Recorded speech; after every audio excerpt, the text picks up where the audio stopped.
Nice, février 1978. Deux policiers arrivent au 99 boulevard Carnot, un immeuble cossu et moderne qui domine la baie des Anges. Un serrurier, boîte à outils à la main, les attend sur place. Sur le palier du dernier étage, l'artisan perce la serrure de l'appartement et finit par la faire sauter à grands coups de marteau. L'homme reste sur le pas de la porte et laisse passer les deux agents de police. En poussant la porte d'entrée, celle-ci résiste légèrement. En baissant les yeux sur le sol, les agents découvrent un amoncellement de courriers, journaux et enveloppes fermées. Il n'y a personne et tout semble en ordre. Cependant, les plantes sont desséchées. Une fine pellicule de poussière recouvre certains meubles et une forte odeur de renfermé donne à l'appartement une atmosphère étrange. Les enquêteurs comprennent très vite que personne n'a mis les pieds ici depuis un long moment. Ils ouvrent les fenêtres, puis actionnent le répondeur qui se met à diffuser plusieurs messages, tous plus ou moins semblables. Agnès, tu es là ? Rappelle-moi s'il te plaît. Agnès ? C'est Annie. On commence à s'inquiéter à la boutique. Qu'est-ce qui se passe ? Agnès, c'est moi, tout le monde t'attend pour le repas. Je te rappelle que c'est Noël et maman commence vraiment à s'impatienter. Agnès, c'est ta mère au téléphone. Je m'inquiète pour toi. Où es-tu ? Les deux hommes font le tour du propriétaire. Les vêtements sont dans la penderie, les produits de beauté dans la salle de bain et les valises sont vides. En survolant le bureau, un des inspecteurs remarque bien en évidence un message manuscrit pour le moins intrigant, pour ne pas dire inquiétant. Désolée, je dérape. Ici se termine mon chemin. Tout est bien. Agnès, je désire que Maurice s'occupe de tout. Avec ces mots, commence l'une des plus grandes énigmes judiciaires françaises. Une enquête sur plusieurs décennies où se mêlent héritage, trahison, secret et mafia. L'affaire Agnès Leroux. Podcast Story. Sur la Côte d'Azur, Agnès, 29 ans, longue chevelure noire de jais et regard de braise, n'est pas une inconnue. Elle est une riche héritière. C'est la fille de René Leroux, la propriétaire du célèbre casino Le Palais de la Méditerranée, situé sur la promenade des Anglais. Ex-mannequin pour la maison Balenciaga, René Leroux, 55 ans, a repris les rênes du casino en 1976, après le décès de son époux. Elle possède en indivision avec ses 4 enfants 50% des parts de la société. Le reste est détenu par d'autres actionnaires associés. Quelques mois avant sa disparition, Agnès Leroux était rentrée d'Afrique, fraîchement divorcée, prête à vivre une nouvelle vie. Indépendante, rebelle et imprévisible, Agnès réclame à sa mère sa part d'héritage pour pouvoir ouvrir la boutique d'art et de livres qu'elle aimerait tant. René refuse. Impossible pour elle de lui racheter ses parts qui s'élèvent à près de 3 millions de francs. Car malgré les apparences, derrière la façade d'un blanc immaculé au style art déco, les caisses du Palais de la Méditerranée sont dans le rouge. Depuis 1975, mafieux et hommes d'affaires se livrent à une véritable guerre des casinos sur la Riviera. Le Palais de la Méditerranée est l'objet de toutes les convoitises, en particulier celle de Jean-Dominique Frattoni, le sulfureux propriétaire du casino concurrent, le Ruhl. Malgré les intimidations de Frattoni et du milieu, René Leroux refuse de se plier. Elle ne craint rien, ni personne. Au début de l'été 77, un joueur chanceux fait sauter la banque du palais à une table de jeu. Le jackpot est de 40 millions de francs.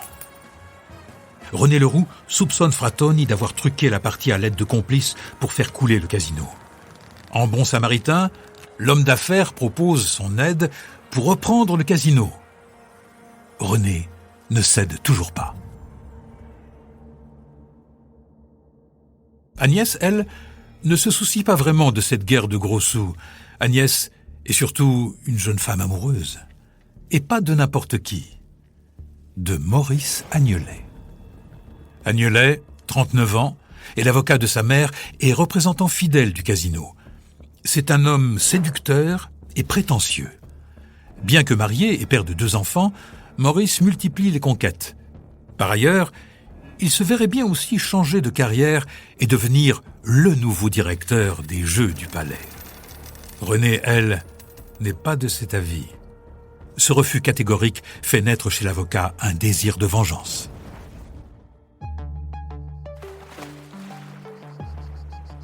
Sur les conseils sournois d'Agnelet, Agnès entre en contact avec l'ennemi juré de sa mère. Frattoni reçoit les deux amants dans sa luxueuse villa baignée de soleil. Avide et sans scrupules, il propose un marché à Agnès. 3 millions de francs sur un compte en Suisse en échange de son vote contre la réélection de sa mère à la tête du casino à la prochaine Assemblée générale. Déjà en accord avec les autres actionnaires du casino, une voix supplémentaire d'un des enfants Leroux lui assure le palais de la Méditerranée. Agnès accepte. Elle vient de signer un pacte avec le diable. Maurice se charge du transfert d'argent et ouvre un compte à leurs deux noms à la demande d'Agnès. Le 30 juin 1977 se tient l'Assemblée générale du palais de la Méditerranée.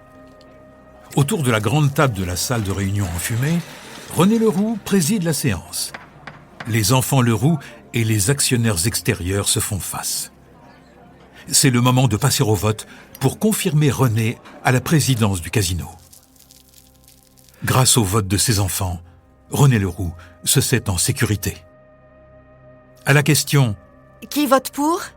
les mains de René Leroux et de ses enfants se dressent, à l'exception de celle d'Agnès. René ne comprend pas. Muette, Agnès fuit le regard de sa mère, qui lui repose la question. Agnès ne réagit pas et fixe la cigarette qui se consume lentement dans le cendrier face à elle. Toute la table est abasourdie. La voix tremblante, René poursuit. « Qui est contre ?» Du côté des actionnaires, toutes les mains se lèvent, timidement suivies par celle d'Agnès. Trahi par sa propre fille, René Leroux perd la présidence de son casino. Elle est effondrée. Agnelet, présent lui aussi, observe la scène, impassible. Intérieurement, il jubile. Et quelques mois plus tard, Agnès disparaît. En recoupant les courriers découverts chez la jeune héritière, la police parvient à fixer la date de la disparition d'Agnès au week-end de la Toussaint 77. La piste du suicide est très vite écartée et les soupçons se portent sur Agnelet. René Leroux en est certaine. Elle accuse non seulement l'avocat d'être à l'origine de cette disparition, mais aussi Frattoni d'avoir organisé sa chute. Une perquisition dans le cabinet de l'avocat permet aux enquêteurs de faire une découverte assez étrange. Dans un des tiroirs du bureau, où trône fièrement une photo de sa femme et de ses enfants, un des agents trouve une photocopie du message écrit par Agnès avant sa disparition. Désolée, je dérape. Ici se termine mon chemin. Tout est bien. Agnès. Je désire que Maurice s'occupe de tout. À la vue de ce papier, Agnelet tente le bluff, mais se sent soudain pris de vertige et de bouffées de chaleur. Emmené chez le juge, Agnelet, au pied du mur, admet avoir joué un rôle dans l'achat du vote d'Agnès par Frattoni. Quant à la photocopie du mot laissé par Agnès, il explique simplement que c'est elle qui la lui a donnée pour la conserver, sans aucune explication. Agnelet ressort libre, mais reste dans le viseur de la police. En interrogeant le compte bancaire d'Agnès, les enquêteurs s'aperçoivent qu'Agnelet a déplacé une grande partie des 3 millions de francs sur l'un de ses comptes personnels. Pour les enquêteurs, l'avocat est bel et bien le suspect idéal. 1 an après sa disparition, toujours aucune nouvelle d'Agnès. Sa Range Rover blanche reste elle aussi introuvable. Aucun corps n'a été signalé. Interrogée par la police, Françoise Le Sœur, la seconde maîtresse d'Agnelet, lui offre un parfait alibi. Elle affirme avoir passé le week-end de la Toussaint 77 avec lui en Suisse. La police, embourbée dans cette affaire, ne remet pas en cause ce nouveau témoignage, laissant ainsi Agnelet en liberté. Il sera tout de même rayé du barreau pour manquement professionnel. Les années passent et l'enquête est au point mort.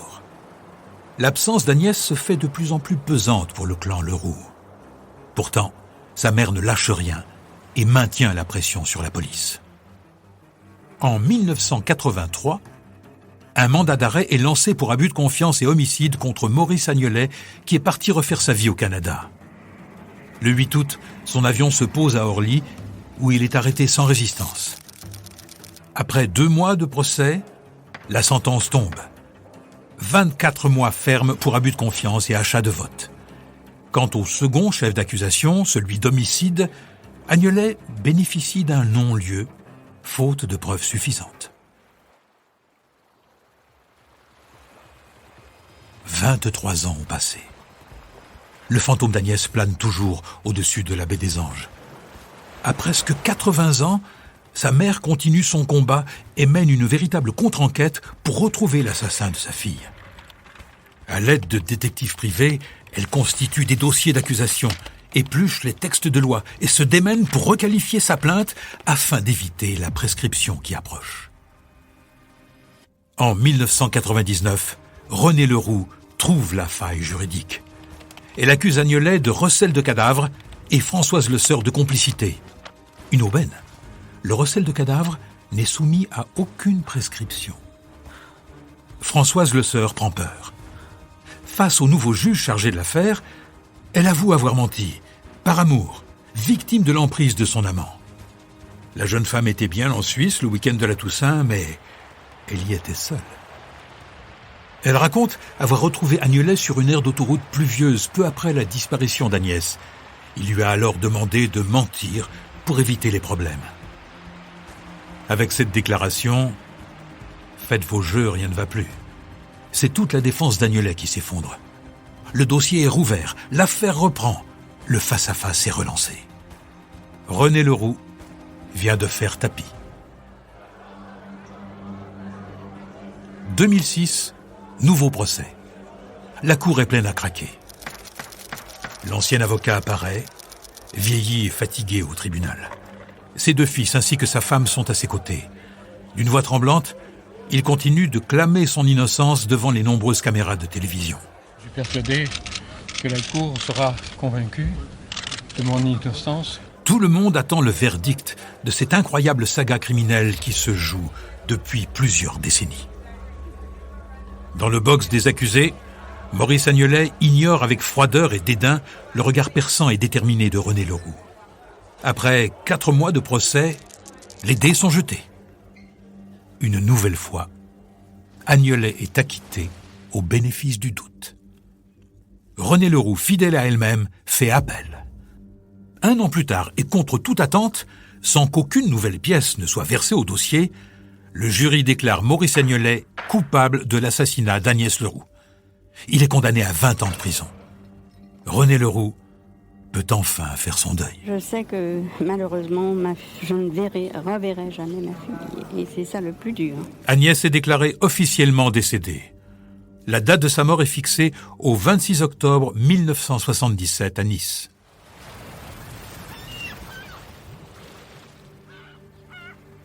Mais les règles du jeu semblent ne pas avoir été respectées.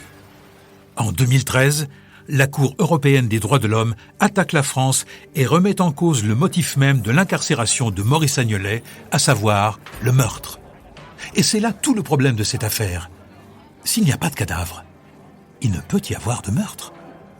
Résultat, un nouveau procès s'ouvre en 2014. Les jours défilent. Toujours le même cortège d'arguments et toujours la même énumération de faits. Ce procès, c'est un peu comme un jour sans fin. Jusqu'à ce que Guillaume, l'un des fils de Maurice, ne fasse savoir qu'il souhaite s'exprimer à la barre. C'est le coup de théâtre. Il dit vouloir soulager sa conscience et délivre alors, dans les détails, un lourd secret de famille. C'est son père qui aurait tué Agnès d'une balle dans la tête au beau milieu d'une forêt en Italie. C'est encore son père qui aurait ensuite laissé le corps dénudé d'Agnès sur place et abandonné la voiture avec les clés sur le contact avant de rentrer à Nice en train. L'audience est captivée par le récit du fils qui affirme que son frère et sa mère sont eux aussi dans la confidence. L'avocat d'Agnelet reste silencieux et déstabilisé par cette révélation. Son père ne réagit pas. Il reste fuyant et impassible devant cette révélation. À l'issue de ce procès épuisant, le verdict est sans appel. Agnelet est, de nouveau, condamné à 20 ans de réclusion criminelle. Il obtient une libération anticipée en 2020 pour raison de santé et meurt à l'âge de 82 ans en Nouvelle-Calédonie aux côtés de son autre fils Thomas. René Leroux est décédé le 6 juin 2016 à 93 ans après 30 ans de lutte acharnée pour la mémoire de sa fille. Le corps d'Agnès Leroux n'a jamais été retrouvé. Podcast Story. On a tous une histoire à écouter. Ne manquez aucun épisode de Podcast Story. Abonnez-vous et mettez 5 étoiles sur Podcast Addict, Amazon Music ou Spotify.